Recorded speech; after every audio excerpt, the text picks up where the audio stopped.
जिस मुकाम पर 75 साल। All right, pictures of the cabinet meeting coming in right here on Times Now. You can see the pictures, the visuals coming from inside the cabinet meeting. The Prime Minister and top ministers in a huddle. Of course, this particular cabinet meeting is expected to be very significant. Will there be any announcement? Will there be an announcement in the House? All of that, of course, is matter of speculation at this point of time. But let's quickly take this across to our guests who are joining us. With us is Nigat Abbas, spokesperson of the BJP. Gargi Nandi Roy is political analyst joining us. Advocate Nikhil Jain is also a political analyst. And with us also is Anurag Bhadoria, national spokesperson of the Samajwadi Party. Let me begin with you. Anurag Bhadoria, अगर women reservation bill इस वक्त आती है, हमने देखा है पहले भी आ चुकी है, लेकिन बहुत स्टिफ पॉलिटिकल ऑपोजिशन रहा है, क्या आप मानते हैं कि इस बार सरकार इस बिल को पास कर पाएगी?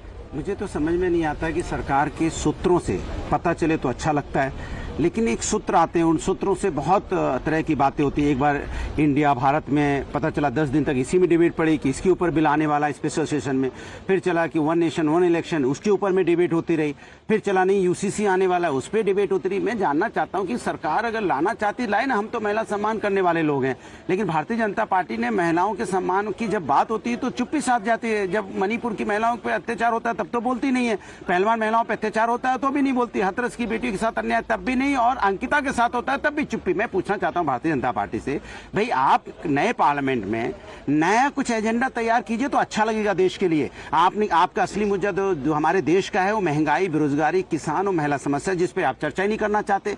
आज अच्छा लगा कि देश के प्रधानमंत्री जी ने पहली बार बीजेपी की तरफ से किसी ने पूर्व प्रधानमंत्री जो रहे हैं, पूर्व में जो नेता रहे हैं पार्लियामेंट के अंदर में, तो आप क्या कह रहे हैं, महिला आरक्षण नहीं होनी चाहिए? आप उसके खिलाफ है? मैं कहता हूं हम तो महिलाओं का सम्मान करने वाले लोग लाओ ना।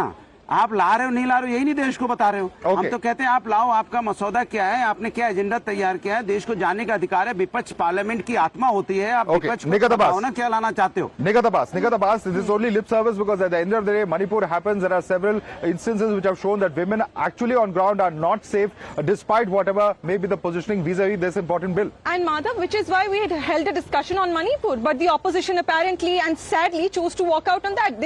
All they wanted was to politicize the entire issue. They just wanted to have a run to 2,500 kilometers to Manipur, but they could not have a fair discussion in the parliament. However, talking about the women reservation bill and the women empowerment, I'd like to highlight this, that Bharatiya Janata Party is the only party which has the reservation in the organization itself for the women, and which is why you see a lot of women representatives like us.